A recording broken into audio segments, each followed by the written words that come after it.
Cutlet करायचं आहे बघा. त्याच्यासाठी पोहे भिजवून घेतल्यात 1 वाटी, 2 बटाटे येते आणि हे घेतले वाटाणा.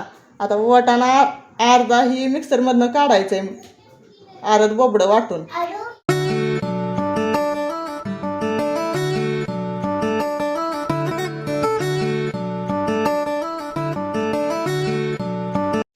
मैत्रिणीनं सगळं मिक्स केलंय, बटाटा, वाटाणा,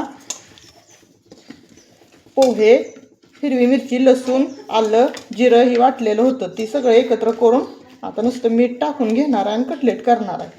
कसे होतात माहीत नाही, मी पण पहिल्यांदाच ट्राय केलेत म्हणून सांगते.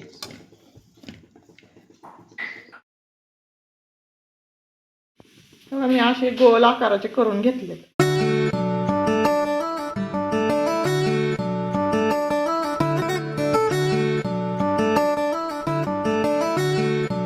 तेल तापाय ठेवलंय. त्याला कमी तेलात तळलं तरी चालतंय आणि भरपूर तेलात तळलं तरी चालतंय.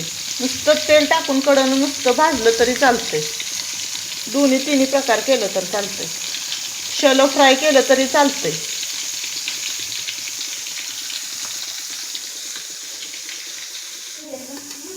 हे बघा कटलेट तयार झालेत.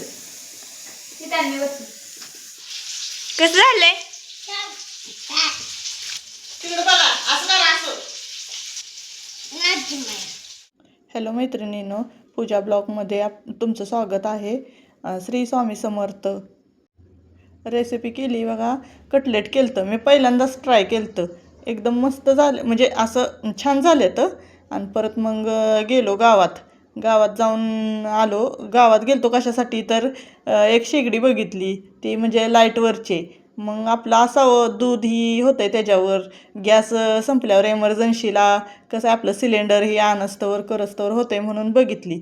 आणि त्याच्यातली नक्की म्हणजे कशी कुठली घ्यायची काय घ्यायची ती जरा कमेंटद्वारे मला सांगितलं तर बरं होईल. मग माघारी आलो. माघारी आल्यानंतर घरची कामं सुरू झाली बघा.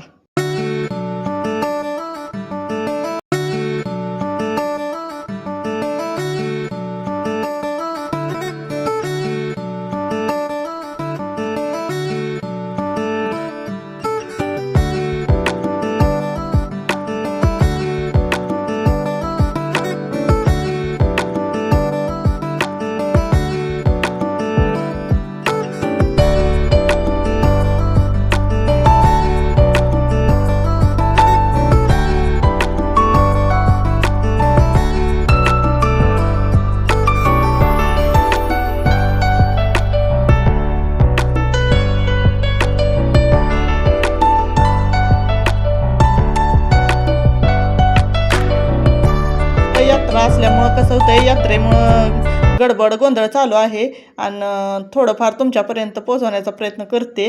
श्री स्वामी समर्थ. भेटू आता उद्याच्या ब्लॉगमध्ये. धन्यवाद ताईंनो.